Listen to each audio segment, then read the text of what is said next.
Subscribe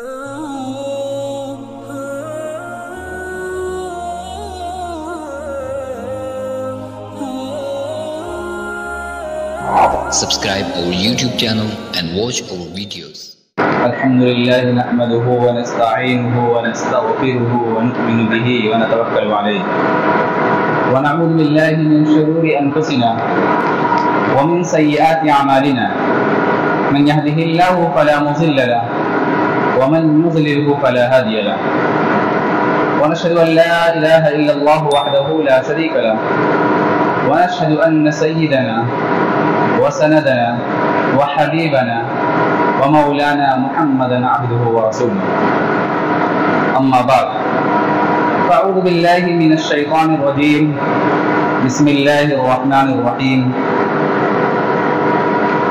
لهم البشرى في الحياة الدنيا وفي الآخرة لا تبديل لكلمات الله ذلك هو الفوز العظيم آمنت بالله صدق الله مولانا العظيم وصدق رسوله النبي الكريم ونحن على ذلك من الشاهدين والشاكرين والحمد لله رب العالمين. معزز سامعین کرام،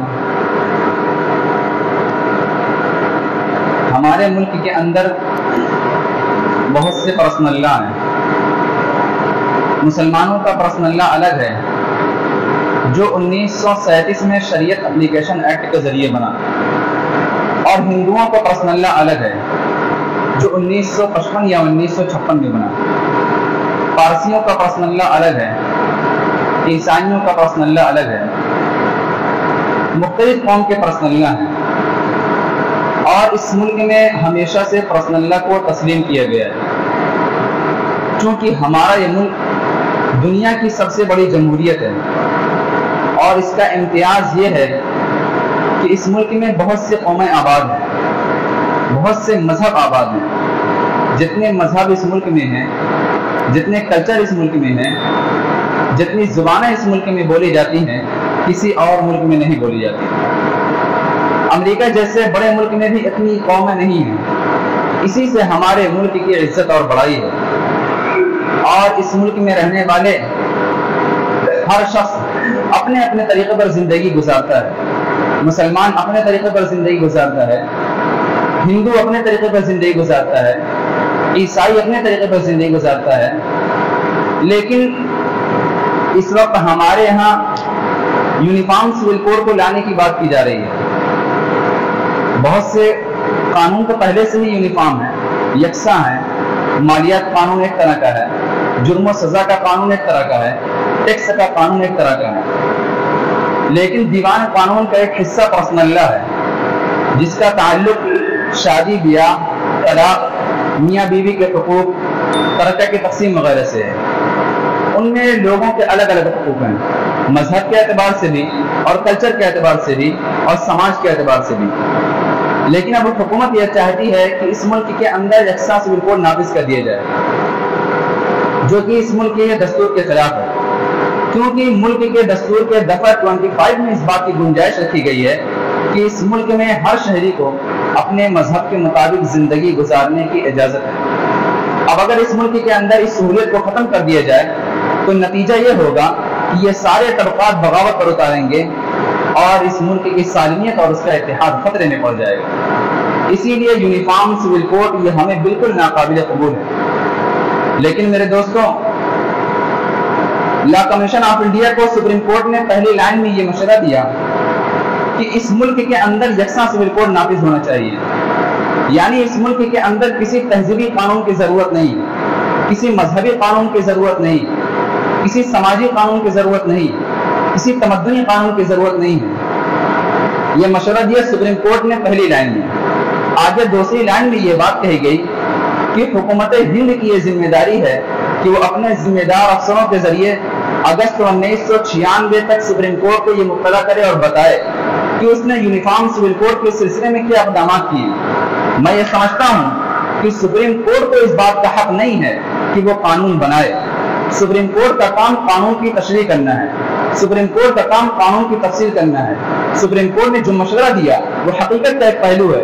حقیقت کا دوسرا پہلو یہ ہے کہ حکومت سے جواب طلبی کی گئی ہے اور یہ وہ مشورہ ہے جو حکم کا درجہ رکھتا ہے۔ اس لیے یہ سمجھنا کہ سپریم کورٹ نے مشورہ دے کر چھوڑ دیا یہ قانون سے واقفیت کی علامت نہیں ہے۔ جو لوگ اسے مشورہ کہہ رہے ہیں انہوں نے سپریم کورٹ کے فیصلے کو پڑھا ہی نہیں۔ بات بالکل واضح ہے کہ سپریم کورٹ نے غیر محسوس طریقے سے اس حصے پر نشتر لگایا ہے جہاں پر زخم نہیں ہے۔ میں آپ سے ایک بات کہتا ہوں کہ اگر آپ کے سر میں کوئی زخم ہو اور آپ کسی ڈاکٹر کے پاس جائیں اور وہ ڈاکٹر آپ کے بازو میں آپریشن کر دے تو کیا یہ آپریشن کرنا کوئی فائدہ دے گا؟ ایک زخم آپ کے سر میں پہلے سے موجود تھا، دوسرا آپ کے بازو میں ہو جائے گا۔ یہی حرکت سپریم کورٹ نے کی۔ معاملہ دو عورتوں کی داد رسی کا تھا۔ معاملہ یہ تھا کہ دو عورتوں کو ان کا حق نہیں مل رہا تھا، ان کے شوہر ان کا حق نہیں دے رہے تھے، تو ان دو عورتوں نے سپریم کورٹ میں جا کر مقدمہ دائر کیا اور یہ کہا کہ ہم کو ہمارا حق دلوایا جائے۔ تو سپریم کورٹ نے ان دونوں عورتوں کا حق تو دلوایا نہیں، اس سلسلے میں خاموش رہے، لیکن یہ فیصلہ کر دیا کہ اس ملک کے اندر یکساں سول کوڈ نافذ ہونا چاہیے۔ جن لوگوں نے اس ملک کی تعمیر کی، جن لوگوں نے اس ملک کو بنایا، جن لوگوں نے اس ملک کو سنوارا، ان کے ذہن میں ملک کے مستقبل کا نقشہ تھا۔ ڈاکٹر بھیم راؤ امبیڈکر نے قانون بنانے کے سلسلے میں بنیادی رول ادا کیا ہے اور انہوں نے آئین ہند میں یونیفارم سول کوڈ کی جہت رکھی، لیکن جب پارلیمنٹ کے اندر نیشنل اسمبلی میں اس موضوع پر بات چلی تو عیسائی ممبران اور مسلم ممبران نے کھڑے ہو کر یونیفارم سول کوڈ کے خلاف آواز اٹھائی اور کہا کہ اس سے ہمارے حقوق متاثر ہوں گے۔ تو امبیڈکر نے کھڑے ہو کر یہ بات کہی تھی کہ اگر اس ملک کے اندر کوئی حکومت یونیفارم سول کوڈ نافذ کرے گی تو وہ حکومت پاگل ہوگی۔ قانون بنانے والے کا یہ جملہ اور قانون بنانے والے کا یہ قول، قانون بنانے والے کی یہ بات آج بھی اسمبلی کی پروسیڈنگ میں موجود ہے، لیکن ہماری حکومت یہ کہہ رہی ہے کہ یونیفارم سول کوڈ نافذ ہونا چاہیے۔ میں یہ کہتا ہوں کہ سپریم کورٹ کو اس بات کا حق نہیں کہ وہ قانون بنائے۔ سپریم کورٹ کا کام قانون کی تفصیل کرنا ہے، سپریم کورٹ کا کام قانون کی تشریح کرنا ہے، سپریم کورٹ کا کام ہے کہ وہ بتائے کہ اس قانون لفظ کا مطلب کیا ہے۔ قانون بنانے والے نے یہ کہا کہ اس ملک کے اندر اگر کوئی حکومت یونیفارم سول کوڈ نافذ کرے گی تو وہ حکومت پاگل ہوگی۔ بہت صاف اور سیدھی سی بات یہ ہے کہ یہ ملک ہمارا ہے اور اس ملک کے امین ہم ہیں، چاہے مسلمان ہوں، چاہے ہندو ہوں، چاہے سکھ ہوں، چاہے عیسائی ہوں۔ کل بھی یہی قضیہ تھا اور آج بھی یہی قضیہ ہے۔ اس ملک کا ایک معمولی سے انسان جو بہت ہی معمولی ہے وہ بھی ہمارے لیے بہت قیمتی ہے، کیونکہ وہ اسی سرزمین میں پیدا ہوا اور اسی سرزمین میں اب بھی نہیں سوئے گا۔ وہ کہیں اور دفن نہیں ہوگا، جیے گا تو اسی دھرتی پر اور مرے گا تو اسی مٹی میں۔ اسی لیے یونیفارم سول کوڈ یہ بالکل ناقابل قبول ہے۔ میرے عزیز دوستوں، یونیفارم سول کوڈ کا شوشہ یہ ایک سازش ہے مسلمانوں کے خلاف۔ میں پورے یقین کے ساتھ کہتا ہوں یونیفارم سول کوڈ کا شوشہ یہ اہل سیاست کی زبان ہے اور دلی کے دربار کو قبضہ میں لانے کی ایک نامناسب جسارت ہے۔ یہ ملک کسی ایک تہذیب کا ملک نہیں ہے، یہ ملک کسی ایک مذہب کے ماننے والوں کا ملک نہیں ہے۔ یقین مانیے اگر اس ملک کے اندر یکساں سول کوڈ نافذ ہوگا تو ہندوستان چرمرا جائے گا، اس کے اندر بدامنی اور بدامنی پھیل جائے گی، کیونکہ یہ ملک ایک مذہب کے ماننے والوں کا ملک نہیں ہے، ایک کلچر کے ماننے والوں کا ملک نہیں ہے۔ اللہ کا بہت بڑا کرم ہے کہ اللہ نے اس ملک کے اندر مختلف مذہب دیے، ہر رنگ کا سماج دیا، ہر قسم کی تہذیب دی اور ہر شخص اپنی تہذیب کے مطابق اور اپنے مذہب کے مطابق زندگی گزارتا ہے۔ اور اگر اس قانون کو ختم کر دیا جائے اور ایک قانون نافذ کر دیا جائے تو دوسرے قانون پر عمل کرنے والے یہ سمجھیں گے کہ ہم سے ہمارا حق چھینا جا رہا ہے، ہم سے ہماری تہذیب چھینی جا رہی ہے، ہم سے ہمارا مذہب چھینا جا رہا ہے۔ اور یاد رکھیے انسان سب کچھ برداشت کر سکتا ہے لیکن اپنے مذہب کی تبدیلی، اپنے کلچر کی تبدیلی، اپنے سماج کی تبدیلی اور اپنے زبان کی تبدیلی کو کسی قیمت پر برداشت نہیں کر سکتا۔ اسی لیے ہمیں اور آپ کو اس کے خلاف آواز اٹھانی ہے، ہمیں اور آپ کو اس کے خلاف ڈر کر مقابلہ کرنا ہے۔ سپریم کورٹ اپنے دائرے سے آگے جا کر یونیفارم سول کوڈ نافذ کرنے کی بات کر رہی ہے۔ سپریم کورٹ کو اس بات کا حق نہیں ہے کہ وہ قانون بنائے۔ سپریم کورٹ کا کام قانون کی تفصیل کرنا ہے، سپریم کورٹ کا کام قانون کی تشریح کرنا ہے۔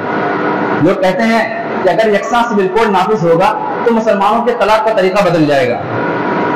یاد رکھیے مسلمانوں کو پریشانی ہوگی، لیکن اگر مسلمانوں کو پریشانی ہوگی تو ہندوؤں کو سوچنا پڑے گا، اگر مسلمانوں کو پریشانی ہوگی تو عیسائیوں کو سوچنا پڑے گا، اگر مسلمانوں کو پریشانی ہوگی تو پارسیوں کو سوچنا پڑے گا، کیونکہ اس ملک کی گاڑی بغیر مسلمان کی نہیں چل سکتی۔